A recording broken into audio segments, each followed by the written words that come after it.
सारे MNAs गिरफ्तारी दे दें, सारे MPAs गिरफ्तारी दे दें, सारे सेनेटर्स गिरफ्तारी दे दें, मेयर पहले ही अंदर है, डिप्टी मेयर गिरफ्तारी दे दें, इस जिल्लत और रुसवाई से बेहतर है कि हम वो सब मास अरेस्ट देने के लिए तैयार हैं।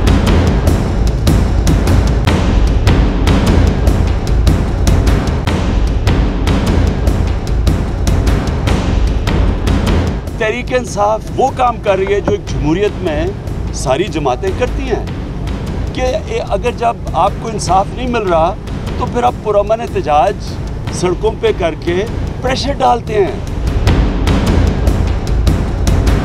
यूरोपियन पार्लियामेंट के अंदर भी इस केस को ले जा रहा हूँ। इस सिलसिले में 1-2 मीटिंग्स इनिशियल हो चुकी थी, वो भी मेरी मीटिंग नहीं हो सकी उनके साथ। अस्सलाम वालेकुम, आप देख रहे हैं प्रोग्राम नाइट एडिशन और मैं हूं आपकी मेज़बान शाजिया ज़ीशान।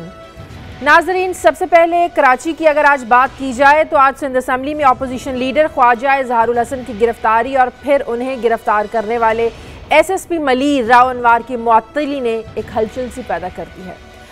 आज दोपहर SSP मलीर राव अनवार ने ख्वाजा इजहारुल हसन को गिरफ्तार किया, जिनके खिलाफ 30 मुकदमात दर्ज हैं।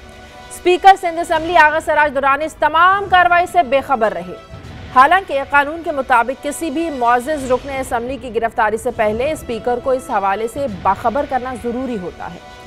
इस खिलाफ ज़ाब्ता कार्रवाई का नोटिस लेते हुए वज़ीर आला सिंध ने SSP राव अनवार को मुअत्तल कर दिया, जबकि वज़ीर आज़म ने भी उन्हें फ़ोन करके राव अनवार के खिलाफ कार्रवाई करने की हिदायत की। फारूक सत्तार ने इल्ज़ाम लगाया है कि राव अनवार ने ख्वाजा इजहार को आसिफ जरदारी के हुक्म पर गिरफ्तार किया है। उधर राव अनवार कहते हैं कि उन्होंने ख्वाजा इजहारुल हसन को किसी के कहने पर गिरफ्तार नहीं किया, ना ही ये गिरफ्तारी गैर कानूनी है। उन्होंने इल्ज़ाम लगाया कि ख्वाजा इजहारुल हसन टारगेट किलर्स के चीफ हैं, जबकि फारूक सत्तार को भी गिरफ्तार होना चाहिए। अब इस तमाम किस्से का अंजाम क्या होगा, इस प्रोग्राम में हम ये डिस्कस करेंगे और प्रोग्राम का जो अगला हिस्सा होगा वो डिस्कस करेंगे कि ईद कुर्बान तो गुजर गई, लेकिन सियासी कुर्बानियों की जो बाज़गश्त है ये अभी तक सुनाई दे रही है। उन सियासी कुर्बानियों के लिए पहले सितंबर और अब अक्टूबर का महीना अहम करार दिया जा रहा है, जबकि पाकिस्तान तहरीक इंसाफ और Pakistan peoples party Panama leaks के खिलाफ एहतजाज के लिए सड़कों पर निकलेंगी। भले इमरान खान अपने सियासी कज़न डॉक्टर ताहिरुल कादरी के इनकार के बाद रायविंड मार्च के लिए बिल्कुल तन्हा रह गए हैं, लेकिन कप्तान उम्मीद का दामन हाथ में थामे हुए हैं और उन्होंने तमाम अपोजिशन जमातों से दोबारा से राब्ते का फैसला किया है। अब रायविंड मार्च की हतमी तारीख क्या होगी, इसका ऐलान इमरान खान इतवार को करेंगे।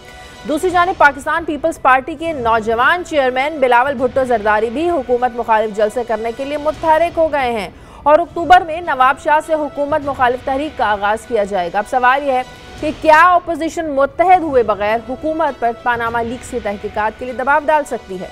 क्या एहतजाज के किसी मरहले में पाकिस्तान पीपल्स पार्टी और तहरीक इंसाफ किसी एक प्लेटफॉर्म पर इकट्ठी होंगी? क्या हुकूमत अपोजिशन के दबाव में आने इस पर बात करेंगे? डॉक्टर ताहिरुल कादरी की बात करें तो वो भी सरप्राइज देने के बहुत ज़्यादा माहिर हैं।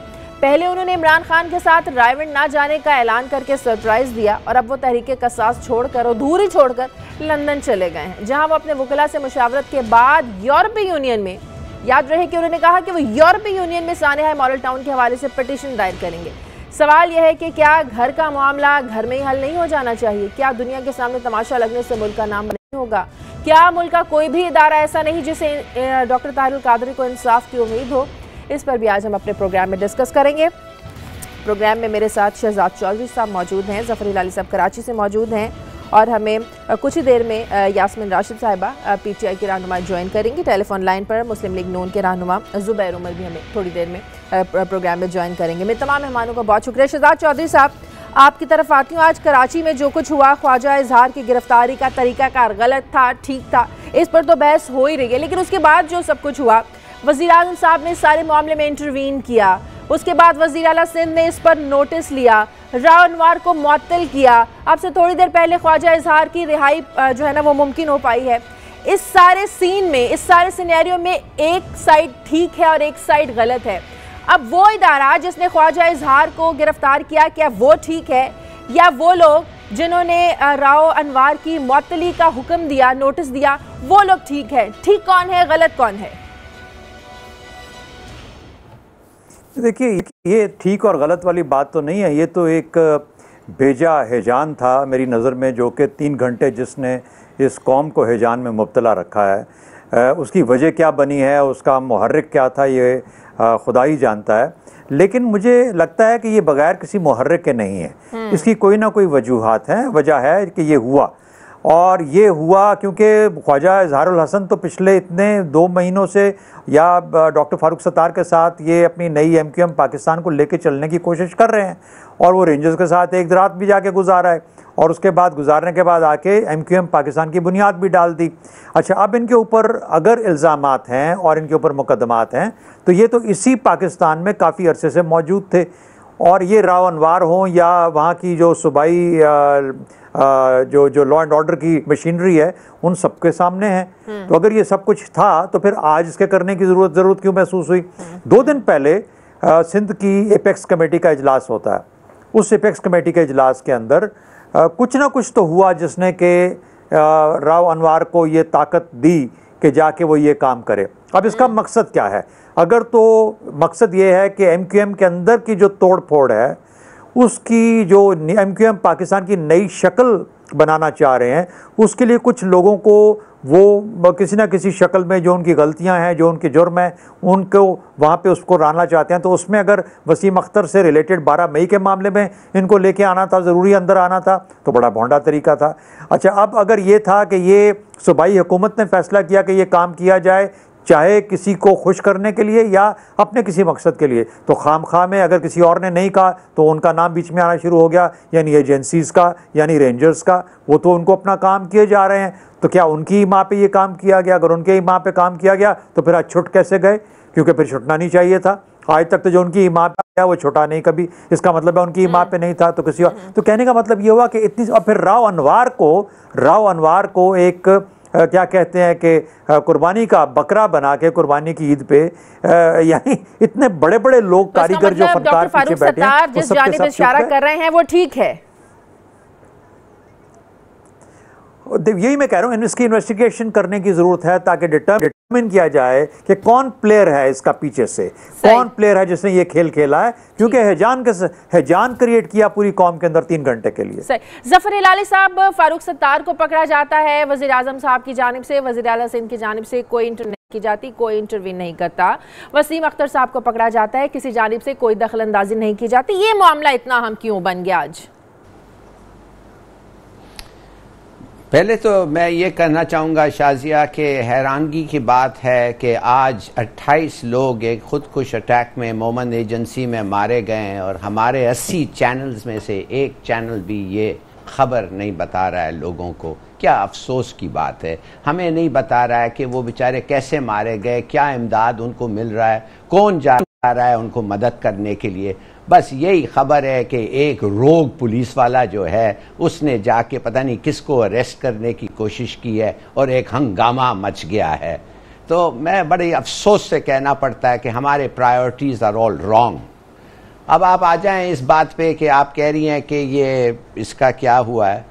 देखिए, बिल्कुल सही है कि कुछ ना कुछ तो something is behind all this, मगर क्या अफसोस की बात है कि ये एक आदमी डिसग्रेसफुल मैनर में जाके एक लीडर ऑफ द ऑपोजिशन को अरेस्ट करते हैं। कोई और तरीका नहीं है, इन लोगों के समझ में और कोई तरीका नहीं है। वो कहते हैं जी ये मास्टरमाइंड है क्रिमिनल्स का, टारगेट किलर्स तो he is also the leader of the opposition. तो इसका मतलब है कि ये कोई ऑपोजिशन के भी लोग क्रिमिनल्स हैं, उनको भी ये मास्टरमाइंड है। ऑपोजिशन का मास्टरमाइंड है, क्रिमिनल्स का मास्टरमाइंड है, और अभी आपको पता चला इतने सालों के बाद, इससे पहले कुछ नहीं पता चला।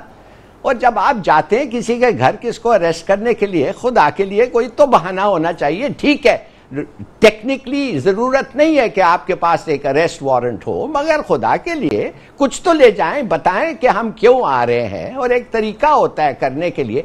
मुझे नहीं पता क्या ये चाहते हैं फिर ये हालात खराब करने कराची का। इस दिस माने कि किसी का ये एजेंडा है। तो बड़ी अफसोस से कहना पड़ता है। बात ये की जा रही है कि राव अनवार किसी के इशारे पर राव अनवार ने ये सारी कार्रवाई की है, किसी के हुक्म पर ये सारी कार्रवाई की है। इसको इन्वेस्टिगेट करने की जरूरत है। अदरवाइज तो डॉक्टर फारूक सत्तार ने तो नाम ले ही लिया कि राव अनवार ने किसके हुक्म पर किया। जी हाँ, बिल्कुल कह रहे हैं। ये क्यों इस वक्त किया गया है? और ये देखिए, ये जो रोग कॉप्स हैं, ये जो लोन रेंजर ऑपरेशंस हैं, इससे पहले भी एक था जो मारे गया, इन लोगों को क्यों इंडल्ज किया जाता है? इन लोगों को हीरो क्यों बनाया जाता है? कितने किस्म के स्पोर्ट्स में आप यकीन कर सकते हैं कि टेलीविजन के सामने खड़ा होकर कहता है कि जिस आदमी ने मुझे सस्पेंड किया है उसको मिसगाइड किया गया है, मेरे दुश्मनों ने मिसगाइड। ये क्या, is this a police force? ठीक है, मुझे ब्रेक लेने दें। ब्रेक के बाद इस सारी सिचुएशन पर एमक्यूएम का मौक़िफ़ भी जरूर जानेंगे। एक छोटे से वक्फे के बाद हमारे साथ रहें।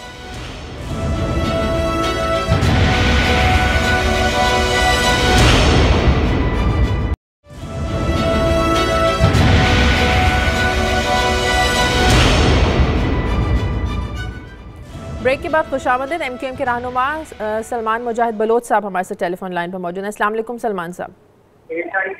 जी वालेकुम सलाम। सलमान साहब, आज ख्वाजा इजहारुल हसन की गिरफ्तारी से लेकर रिहाई के अमल तक जो कुछ हुआ आज 3-4 घंटों में, हम आपका मौक़िफ़ जानना चाह रहे हैं। एमक्यूएम का इस सारे सूरत हाल पर क्या मौक़िफ़ क्या है आप लोगों का?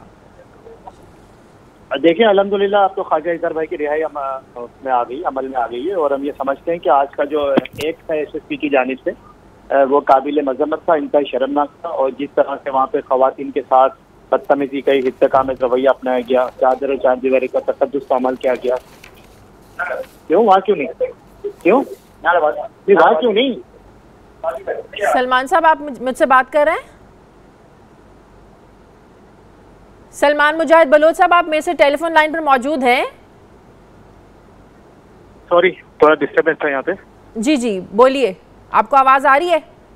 हाँ, मैं ये कह रहा था कि जो भी था डिप्लोरेबल अमल था उनका। और आइन और कानून की धज्जियां उड़ रही थी, ना कोई वारंट, ना कोई लेडीज अफसर साथ में, ना कोई अरेस्ट वारंट उनके पास था। जिस तरह से उनको ले जाया गया हाथ में रस्सी बांध के, वो अपोजिशन लीडर हैं, रुकन सूबाई असम्बली हैं, साबिक सूबाई वजीर हैं।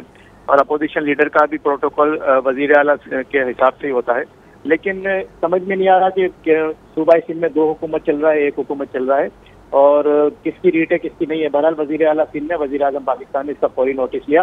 और ऐसे इकदाम के जो काबिल सताइश हैं, जिसको हम जो है वो कदर की निगाह से देखते हैं, और उन्होंने अपनी रीट कायम की, रीट इस्टेब्लिश की। एमक्यूएम ये समझ रही है कि जरदारी साहब के कहने पे ये सब कुछ हुआ, उनका एजेंडा इसको कहा है। फारूक सत्तार साहब ने ये बात की है, फारूक सत्तार साहब ने बात की। वो दोपहर की बात थी, जी जी। जरदारी साहब के कहने पे ये हुआ होता तो वजीर आला से इतना प्रॉम्प्ट एक्शन ना करते। उन्होंने उनको मुअत्तल भी किया, उनके खिलाफ कार्रवाई की भी सिफारिश कर दी है, मलिर के एसेट उसको हटाने का कह दिया है। और जिस तरह से ख्वाजा इजहार भाई को 497(2)B के तहत रिलीज कर दिया गया, हम समझते हैं कि वे फॉरवर्ड होना चाहिए। और पुलिस में, सिंध पुलिस में जो ऐसी काबिली भेड़े हैं, उनसे सिंध पुलिस को पाक किया जाए। और ऐसा एक्शन हमें वसीम अख्तर साहब की गिरफ्तारी पे क्यों नजर नहीं आया जब फारूक सत्तार साहब को पकड़ कर ले जाया गया? ऐसा एक्शन उस टाइम हमें ऐसी नजर क्यों नहीं आया? इतना एक्टिव लोग क्यों नजर नहीं आए उस टाइम? प्राइम मिनिस्टर साहब की तब इंटरवेंशन नजर नहीं आई, वजीर आला सिंध साहब की तब इंटरवेंशन नजर नहीं आई, ऐसा तब क्यों नहीं हुआ? अभी उनसे पूछा जाए। चलें, ठीक है, बहुत शुक्रिया सलमान मुजाहिद बलोच। शहजाद चौधरी साहब, एक है तज्जियाकार ये कह रहे हैं कि प्राइम मिनिस्टर साहब का इस सारी सूरत हाल पर नोटिस लेना ये मुस्तकबिल की पेशबंदी है। कल को रेंजर्स भी यहाँ पर, ज़ाहिर रेंजर्स को बुलाया गया है पंजाब में, रेंजर्स कार्रवाइयाँ करेगी, तो ये डर है, खौफ है और मैसेज है उन तमाम इदारों के लिए कि कोई भी किसी भी पार्लियामेंटेरियन को इस तरह से, इस अंदाज से गिरफ्तार नहीं कर सकता। देखिए, जहाँ तक पार्लियामेंटेरियंस का ताल्लुक है, इसके बारे में इबहाम है। आज हमारे साथ हमारे प्रोग्राम में एक कॉन्स्टिट्यूशन लॉयर हैं, उनसे जब ये सवाल पूछा गया तो उन्होंने ये कहा कि उनका ख्याल ये था कि अगर तो असेंबली इन सेशन हो, फिर तो किसी भी मेंबर की जो गिरफ्त है वो उनकी इजाज़त के बगैर नहीं हो सकती, क्योंकि हाउस में एंट्री या जब तक हाउस कॉल्ड है उस वक्त तक तो स्पीकर के कंट्रोल में होते हैं तमाम लोग। लेकिन जो ही वो पूरे का पूरा जो सेशन प्रोग होता है और वो ख़त्म होता है, तो उसके बाद फिर जो असेंबली के मेंबरान हैं उनको फिर आम शहरी की तरह पकड़ा जा सकता है। तो इसलिए कहीं पे भी ये, अलबत्ता जब उनको गिरफ्त में लिया जाए या उनको पकड़ा जाए तो फिर उस सूरत में इमीडिएटली बताना ज़रूरी होता है, लेकिन उससे पूछना किसी भी तरीके से पकड़ने से पहले नहीं, पूछना ज़रूरी नहीं है, पूछना ज़रूरी नहीं है, गिरफ्तारी से पहले इन्फॉर्म करना ज़रूरी है कस्टोडियन ऑफ द हाउस को। देखिए, अब ये है कि वो अब इस पे बहस, क्योंकि हम लॉयर्स तो नहीं हैं, इसलिए हम इसके बारे में बहस नहीं कर सकते, लेकिन ये है कि एक आम सी उसकी एक शक्ल बनती है कि कोई आदमी किसी को कत्ल कर दे, यानी ये बेशक लीडर ऑफ द ऑपोजिशन ही क्यों ना हो, किसी को कत्ल कर दे तो क्या उसको छोड़ दिया जाएगा जब तक परवाना जो है राहदारी स्पीकर साहब से नहीं मिल पाएगा कि इसको पकड़ा जाए या ना पकड़ा जाए? तो ये बुनियादी सवालात हैं मेरे ख्याल में। चूँकि हम इसके बारे में एक्सपर्ट्स नहीं हैं तो इसके बारे में ज़्यादा उतनी ही बात की जाए जितना हम समझ पाते हैं। एक तो ये बात होगी। दूसरी बात ये है कि इसमें ये मत भूलिए कि ख्वाजा इजहारुल हसन हो या कोई और MQM के जो बाकी लोग हैं, 12 मई का मामला है या कोई और मामलात हैं, कि वो एग्जिस्ट नहीं करते, वो बिल्कुल अपने तौर पे एग्जिस्ट करते हैं और उनके ऊपर कानून की जो गिरफ्त है वो होनी चाहिए। पहले इस हिस्से में भी मैंने कहा कि अगर ये सब चीज़ें मौजूद थी तो अब तक सोए हुए क्यों थे? मेरा ख्याल है हम एक कानूनी रास्ता इख्तियार करना नहीं जानते। आज आपने जिस उस देखा हंगामे का वहाँ पे मुजाहरा किया पूरी कौम ने, ये है आपकी पुलिस का तरीका, ये है आपकी गवर्नेंस का तरीका। अच्छा, जहाँ गवर्नेंस का ये तरीका हो, पुलिस का ये तरीका हो, तो यहाँ पर हर थानेदार अपने इलाके का बादशाह हुआ करता है।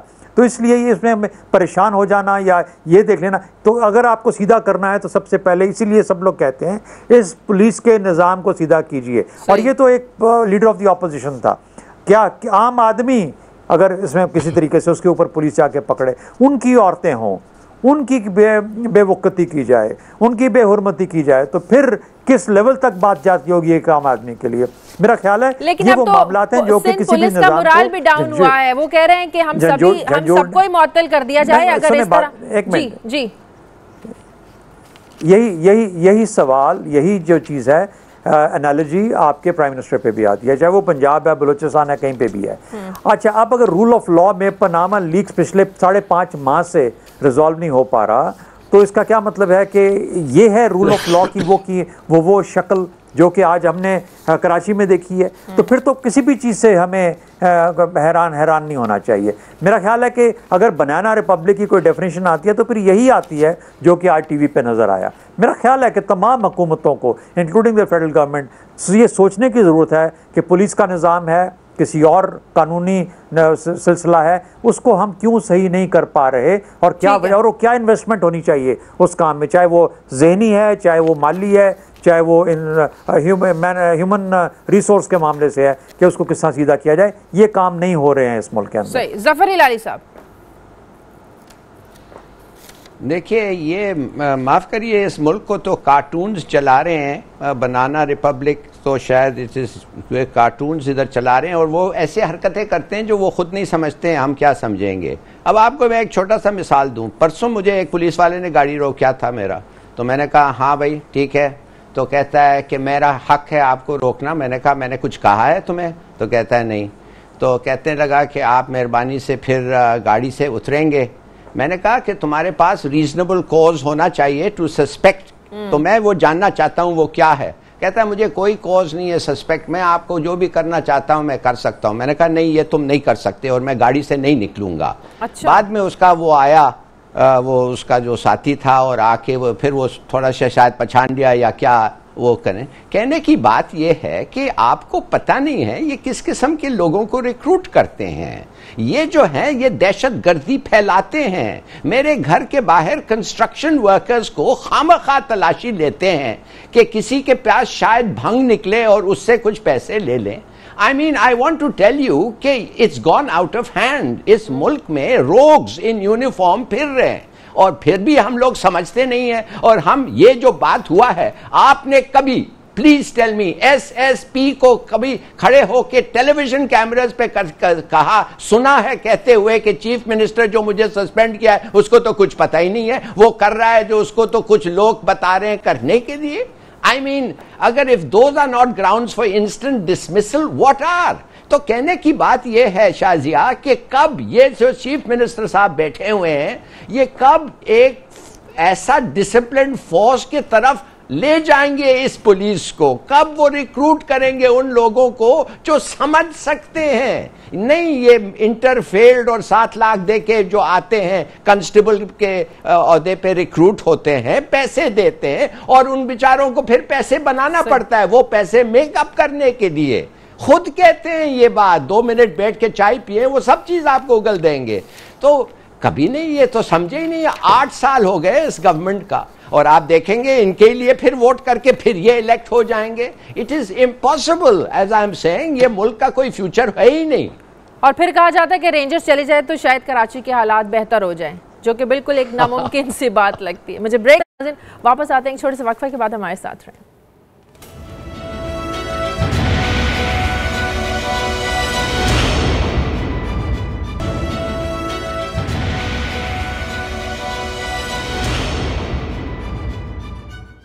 ब्रेक के बाद खुशामदीद। इमरान खान का रायविंड मार्च का ऐलान और रायविंड मार्च की तैयारी, और कहा जा रहा है कि खान साहब मुख्तलिफ सियासी जमातों से अब रब्ता करेंगे ताकि उनके साथ चले। लेकिन पाकिस्तान पीपल्स पार्टी के चेयरमैन बिलावल भुट्टो जरदारी ने कहा है कि वो अक्टूबर से मुल्क भर में जलसे करेंगे पनामा लीक्स पर इंसाफ लेने के लिए। डॉक्टर तारिक कादरी पहले ही इनकार कर चुके इस पर रायविंड जाने से, और वो लंदन चले गए। अब पीपल्स पार्टी आपके साथ नहीं है, डॉक्टर तारिक कादरी साहब जो है ना वो इनकार कर चुके, डॉक्टर यास्मीन राशिद साहबा, तो सोलो फ्लाइट क्या कामयाब होगी? रायविंड मार्च में आप कामयाब होंगे? देखिए, मकसद आप सबसे पहले तो अहम चीज़ ये है कि हम ये क्यों कर रहे हैं। पिछले 5 महीने से जिस मौजू पे पहले दिन बात शुरू हुई थी, एहतसाब की बात, कि एक पनामा लीक्स एक इंटरनेशनल स्कैंडल है जिसमें आपके प्राइम मिनिस्टर इन्वॉल्व हैं, हम चाहते हैं वो जवाबदेह हों। तो अगर कोई भी नहीं चलेगा तो हम तो चलेंगे। वजह यह है कि अपोजिशन का क्या काम होता है। अपोजिशन का काम ये होता है कि आप जो गलतियां हैं हुकूमत की और जो बैठे हुए हैं, अगर डिमांड एक है, मंजिल एक है, एक तरह का इंसाफ चाहिए, आपको भी चाहिए, पाकिस्तान पीपल्स पार्टी के साथ क्यों नहीं चल रहे? देखिए मैं शाजिया आपको बताऊं, मेरा ख्याल अगर आप हमें देखें तो हमने तो पहले दिन से हर तरीके से कोशिश की कि सब इकट्ठे चले। आपके सामने पार्लियामेंट के अंदर इमरान खान साहब गए, उसके बाद शाह महमूद कुरैशी साहब ने कोई 10 मीटिंग TORs की। उसके बाद आपके सामने इलेक्शन कमीशन में मैं गई अपना डिस्क्वालिफिकेशन का वो लेके।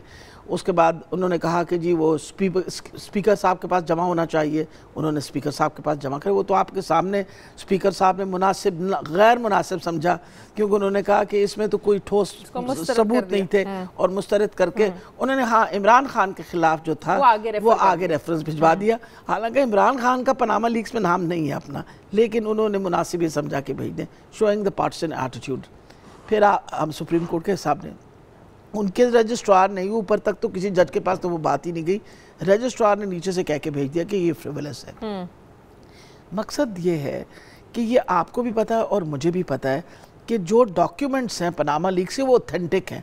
अगर वो डॉक्यूमेंट्स ऑथेंटिक ना होते तो डेनमार्क की हुकूमत $1 मिलियन दे के तो वो सारे डॉक्यूमेंट्स ले रही होती। और वो किस लिए ले रही है? वो अपने मुल्क की जो वाइट कॉलर क्राइम है उसको इन्वेस्टिगेट करना चाहती है।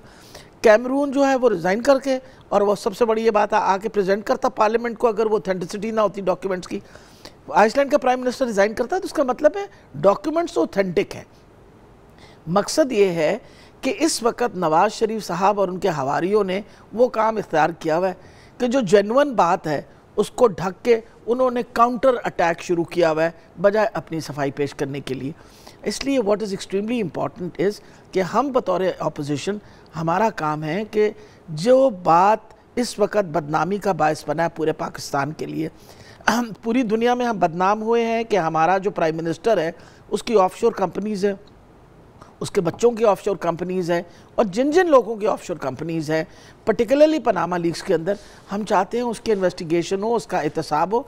और हमने तो 10 दफ़े ये बात कही है कि आप क्रॉस द बोर्ड करें, और यहाँ तक कि आपके सामने इमरान खान ने जाके नहीं, उन्होंने तो जाके खुद जाके असेंबली में कहा कि हम दोनों इकट्ठे करवा लेते हैं,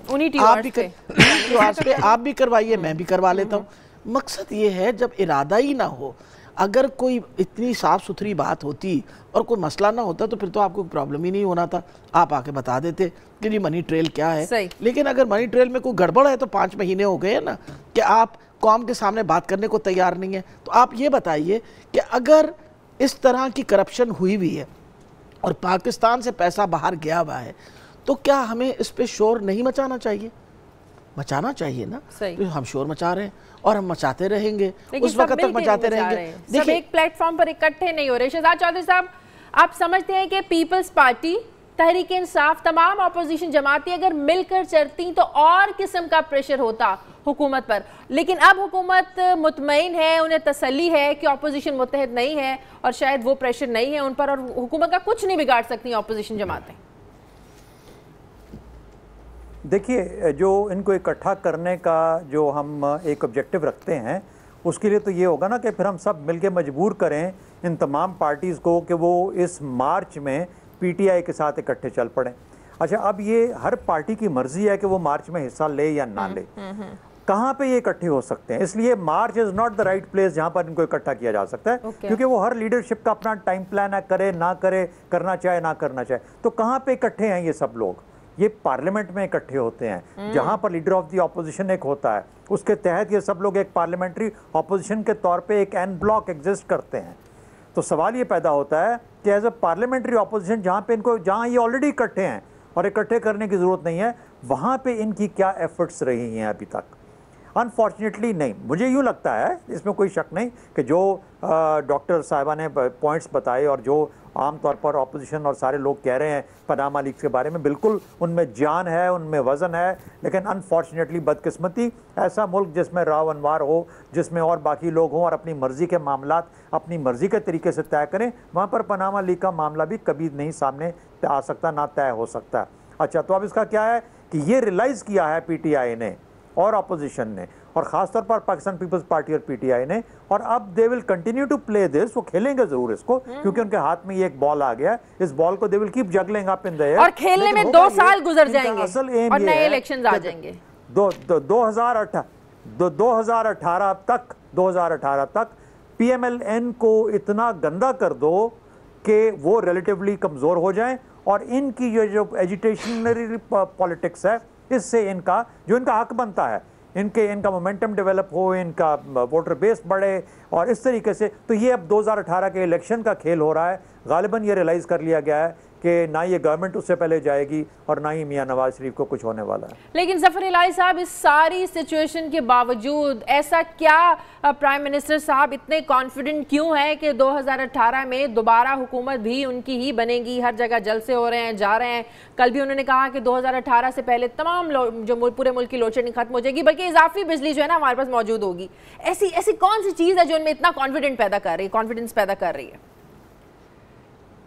इसलिए शाजिया, इसलिए सब इदारे जो हैं उनके जेब में हैं। मैं आपको सिर्फ ये कहना चाहता हूं, जो आपने एक शुरू में सवाल पूछा, भाई इमरान खान को तकलीफ क्या है कि दूसरों को वो साथ ले जाना चाहता है? जंग मैदान पंजाब है, now and till the next election. 2 parties हैं, पीटीआई है और पीएमएलएन है, दूसरे डोंट काउंट। वो पीपीपी तो खत्म हो गए, जरदारी साहब ने उनको दफन कर दिया है। और जेआई जो है और दूसरे पीएमएलक्यू जो है वो 1-1 सीट 2-2 सीट, 5 उंगलियां इकट्ठी हो तो जरा ज्यादा स्ट्रांग हाथ हो जाता है। 5 उंगलियां जरा इकट्ठी कोई स्ट्रांग नहीं होता है। जंग नहीं, ये सोलो एफर्ट होना चाहिए इमरान खान का। और अब देखिए, उनके ऑपोजिशन के पास कोई बहाना भी नहीं है शाजिया। उन्होंने कहा घर पे नहीं जाओ, तो ये मान गए।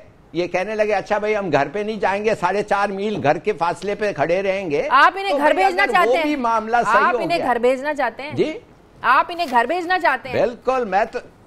मैं तो कहता हूं इट्स पब्लिक प्रॉपर्टी। वो घर नवाज शरीफ साहब का नहीं है। इसके माने जिधर नवाज शरीफ साहब ठहरेंगे वो पब्लिक प्रॉपर्टी वो प्राइवेट प्रॉपर्टी हो जाएगा। वो घर के दीवार आप और मैंने पैसे दिए उसके लिए। वो घर के जो हिफाजत करते हैं, वो अमरूद की पेड़ों को जो हिफाजत करते हैं, एक एसपी पुलिस वाला, उसका तनख्वाह भी हम दे रहे हैं। कहने की बात ये है कि यार ये क्या डिफरेंशिएशन है between a house and a residence? माने मुझे समझ नहीं आ रही है। ये हम पता नहीं पुराने जमाने में रह रहे हैं। आप समझे कि अगर वो जो मार्च कर रहे थे वो फ्रेंच रेवोल्यूशन के, वो लुई द 18 को जाते कहते कि नहीं आप वो तुइलरी में है तो हम उसके बाहर नहीं आके धरना देंगे। वो तो छोड़ें, ये बातें नहीं होते हैं। कहने की बात मैं सिर्फ ये समझता हूं, ये एक जंग है पीएमएलएन और पीटीआई। इमरान खान जो है उसको उनको बीट करना है, फतह करना है इस पॉलिटिकल मैदान में। वो जाएं, वो लड़े, फॉरगेट द अदर पार्टीज। अगर आ जाएं इट इज अ बोनस, नहीं आए भूल जाएं, कोई फर्क नहीं पड़ता। हिलाली साहब के नजदीक तो आपका जो मार्च है वो नामुकम्मल है, जाती उम्र जब तक आप उनके घर जाकर बाहर धरना नहीं देखिए शाजिया, मेरा ख्याल है जो हिलाली साहब ने कहा है, मैं उनके साथ अपनी personally, I give you a very personal view, मैं टोटली उनके साथ एग्री करती हूँ। इस बात पे मैं एग्री करती हूँ कि इंशाअल्लाह इमरान खान ने जो तहिया किया है हम सब उसके साथ हैं। वजह यह है कि हम पाकिस्तान से मोहब्बत करते हैं, हम चाहते हैं कि Pakistan should be corruption free. ये कोई ऐसी गलत डिमांड तो नहीं है एक पाकिस्तानी की। मैं चाहती हूँ हालात अच्छे हों, मैं चाहती हूँ करप्शन फ्री हो, मैं चाहती हूँ हमारे अदारे जो हैं वो मजबूत हों, मैं चाहती हूँ कि इंसाफ मिले।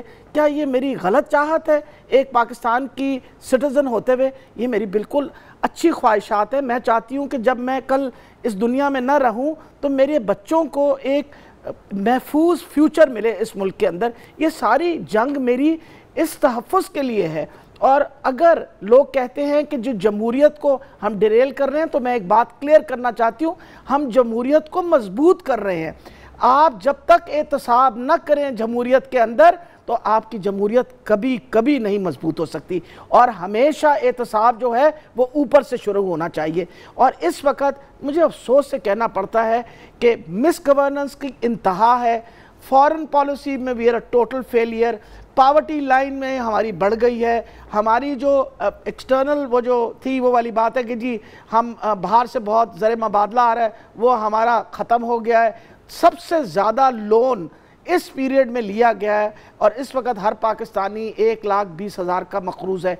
हम इन सारी चीज़ों की तारीफ़ करें, किस चीज़ को अप्रिशिएट करें? और पाकिस्तान का अपना पैसा उठा के ये सारे उठा के बाहर ले गए हैं और ये तरक्की कर रहे हैं जी। दुबई की तरक्की करवा रहे हैं, अबू धाबी की तरक्की करा रहे हैं, इंग्लैंड की तरक्की करा रहे हैं, अमेरिका की तरक्की करा रहे हैं। यानी अगर आप पाकिस्तान से मोहब्बत करते हैं तो पैसा उठा के वापस लाते ना पाकिस्तान के अंदर, पाकिस्तान से बाहर तो ना भेजते।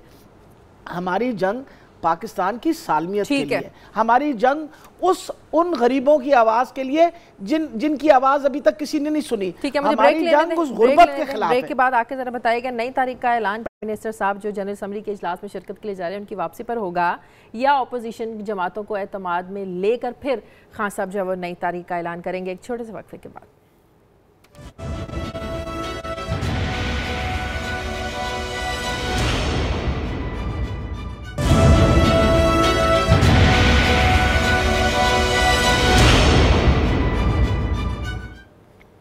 ब्रेक के बाद खुशामदीद। शहजाद चौधरी साहब, ये ज़रा डॉक्टर ताहिरुल कादरी साहब के बारे में मैं कुछ कमेंट्स लेना चाहती हूँ। आते हैं, तहरीक शुरू करते हैं, फिर चले जाते हैं, और एक जो सरप्राइज़ दिया है उन्होंने कि वो यूरोपीय यूनियन में जाकर मामला उठाएंगे सानेहा मॉडल टाउन का, वहाँ से उनको इंसाफ की उम्मीद है। पाकिस्तान में ऐसा कोई इदारा नहीं कि डॉक्टर ताहिरुल कादरी को इंसाफ दे सके, जो घर की बात ये घर से बाहर लेके जा रहे हैं। शाजिया, मेरे पास आपके सवालों का जवाब बदकिस्मती से नहीं है। मैं सिर्फ एक और सवाल ऐड कर देता हूं कि जब भी इस किस्म का मामला कोई होता है तो कादरी साहब यहाँ से लंदन क्यों चले जाते हैं? वो कनाडा क्यों नहीं जाते? या फिर या कनाडा जाते हैं और कनाडा से फिर फ़ौरन लंदन चले जाते हैं? तो ये कुछ अबहाम पैदा कर रही हैं ये बातें कि क्या वजूहात हैं। गो के जाने से पहले उन्होंने कुछ इशारे दिए कि शायद उनका ख्याल ये था कि पंजाब में रेंजर्स आएगी, उनके हेडक्वार्टर्स पे शायद कुछ वो करेगी, रेड करेगी और कुछ उनके नाम पे डाल दिया जाएगा। तो इस किस्म की गुफ्तगू हो रही थी, लेकिन मेरा अपना ख्याल उस वक्त भी यही था कि शायद कादरी साहब ज़्यादा देर रुकेंगे नहीं। अब उसकी वजूहात क्या हैं? असल में यूरोपियन यूनियन वाला मामला तो बिल्कुल ही मजाका खेज इसलिए लगता है कि it's not the international court of justice. I mean even there you can't go by yourself. लेकिन ना वो स्टेट है ना वो रियासत है जो वहाँ पे जा सकते हैं। तो मुझे नहीं समझ आती कि क्या ये पाकिस्तान के जो GSP+ है उसके वो ख़त्म करने के वहाँ पे सिलसिले में गए हैं या वहाँ से कोई आवाज़ें उठवाना चाह रहे हैं जो कि पाकिस्तान के लिए सवालात उठाएंगे।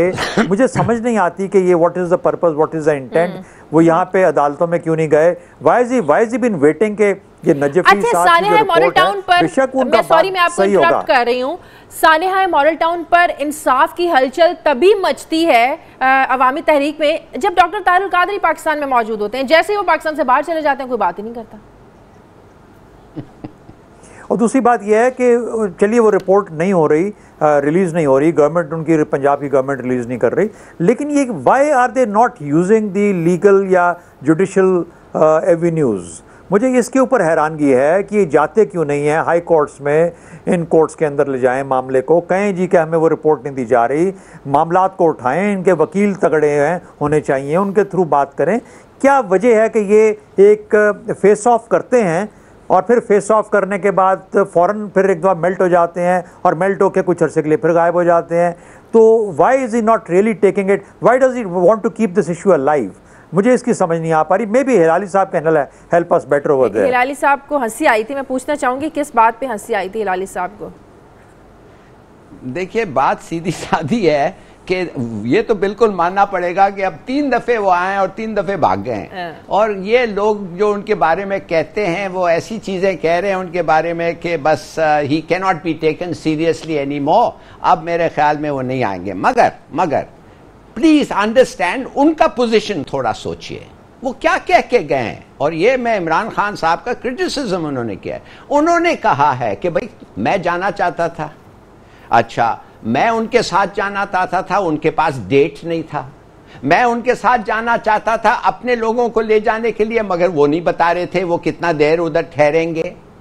मैं जाना चाहता था उनके साथ, मगर he was absolutely unsure of his plans कि कब जाएंगे कब नहीं करेंगे, नंबर 1। दूसरी बात, अब जो बात आए हैं ये बड़ा क्लेवर मूव है बाय द वे, ये यूरोपियन पार्लियामेंट को जाना।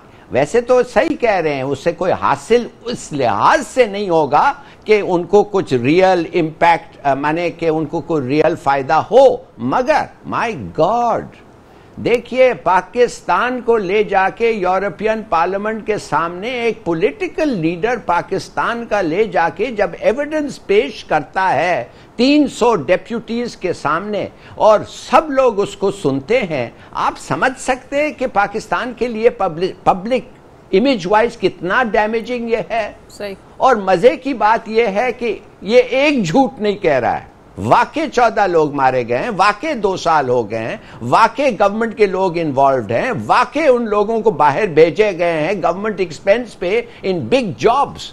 मेरे ख्याल में फ्रैंकली ये इतना बड़ा प्रेशर है कि मैं इस प्रेशर को रोकने के लिए, इसलिए मोदी भी जा रहा है यूरोपियन पार्लियामेंट को, मोदी जा रहा है बलोचिस्तान इश्यू पे यूरोपियन पार्लियामेंट को बदनाम करने के लिए, यूएन जा रहा है हमें बदनाम करने के लिए। तो अगर हम हमारी इमेज का को प्रोटेक्ट करना चाहते हैं, मेरे ख्याल में ये बहुत बड़ा प्रेशर है इस गवर्नमेंट को कहना, आओ भाई कादरी साहब we are going to move forward, ये लो रिपोर्ट हमने जज को किया, मगर कुछ नहीं। ये तो इट्स रिमार्केबल। इधर तो मर्डर के खिलाफ मर्डर हुआ है और 4 लोग कातिल, नेम्ड कातिल, उनको आप प्रमोशन और पोस्टिंग्स दे रहे हैं।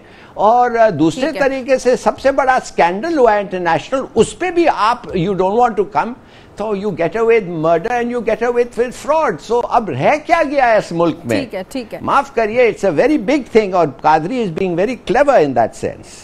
कादिर साहब की जमात को आप लोगों से ये गिला था कि आप लोगों ने तो बाकायदा उन्हें इन्विटेशन नहीं दिया मार्च में जाने का अपने साथ। मेरा ख्याल है कि कोई पार्टी तो थी नहीं कि इन्विटेशंस देते फिरते। सबको पता था कि हम प्रोटेस्ट कर रहे हैं, पहले दिन से सबको खबर थी कि पनामा लीक्स के बारे में हमने शोर मचाना शुरू कर दिया और सबको पता था कि हम TORs बनाने की कोशिश की, कुछ नहीं हुआ। सबको पता था कि हम मेरा कर कोई हमारा कोई कदम जो था वो और रिकॉर्ड था, मीडिया कवरेज दे रही थी, सारी इलेक्ट्रॉनिक मीडिया को पता था हम क्या कर रहे हैं। एतराज सुन लेना वो क्या कह रहे थे, हम इसलिए भी नहीं जाना चाहते कि किसी की माओ बहनों के घरों में जाकर हम इस तरह धावा नहीं बोल सकते। मेरा ख्याल है कि गंडापुर साहब लास्ट वीक हमारे प्रोग्राम में आए थे, वो कह के गए। आई वुड से कि this is more an excuse rather than anything else. वो तो उनकी घर में आके माँ बहनों के मुंह पे गोलियां मार के चले गए, उन्होंने दे किल्ड देम। और सबसे बड़ी ये बात है कि अगर हम सबसे बड़ी बात है हम तो we are not doing anything of that sort. हम सिर्फ और सिर्फ सिंबॉलिकली वी वांट कि जी नवाज शरीफ साहब को पता हो कि जी ये अवाम की अदालत है जो बाहर बैठी हुई है आपके, ये अवाम पूछ रही है आपसे कि आप क्यों नहीं जवाबदेह हो रहे। तो उनको साथ हमारे ज़रूर जाना चाहिए था और वो पूछते कि जो मैंने मूवमेंट शुरू किया आप मुझे भी जवाब दें।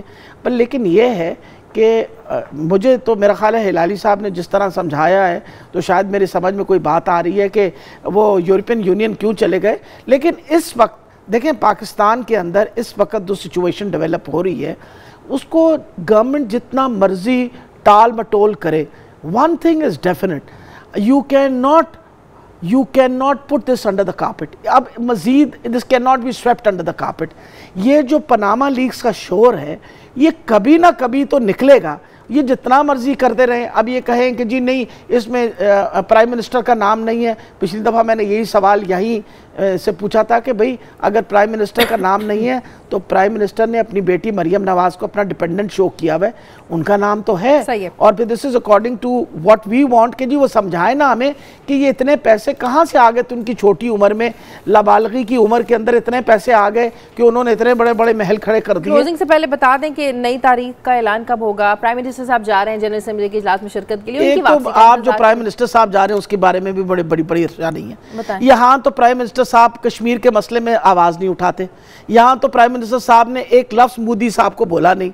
मोदी साहब ने आपके लिए एक खड़कार उठा रहा है उसका बलोचिस्तान का, नहीं एक सेकंड, बलोचिस्तान के बारे में उसने शोर, Modi is doing those politics के जी offence is the best defence, यानी उल्टा वो बलूचिस्तान की बात कर रहा है।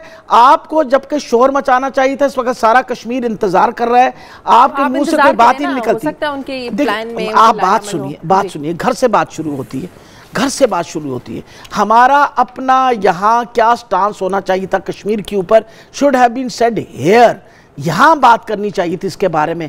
आधा कश्मीर तो आपके पास है, आपका कश्मीर जो है उसमें आपने you have to tell them कि जो जुल्म हो रहा है इस वक्त मकबूजा कश्मीर के अंदर, जहाँ लोग पाकिस्तान का झंडा उठा रहे हैं और पाकिस्तान के लिए शोर मचा रहे हैं। हम कितने शर्म की बात है कि हमारे प्राइम मिनिस्टर ने कोई जोर आवरी की बात ही नहीं की, कोई मजबूत बात ही नहीं की, यानी राहील शरीफ साहब जो है उनको बात करनी पड़ी। इसलिए आई एम वेरी डाउटफुल। नई तारीख का ऐलान इतवार को करें खान साहब? देखिए इतवार को इंशाल्लाह नई तारीख का ऐलान होगा। ठीक है, बहुत शुक्रिया डॉक्टर यास्मीन राशिद साहिब हमारे साथ थी, शहजाद चौधरी साहब, जफर हिलाली साहब, में तमाम मेहमानों का बहुत नाज़रीन। प्रोग्राम का वक्त खत्म हो गया है। नाइट एडिशन से शाजिया ज़ीशान को इजाज़त दीजिए, आपसे मुलाकात होगी कल। अल्लाह हाफिज़।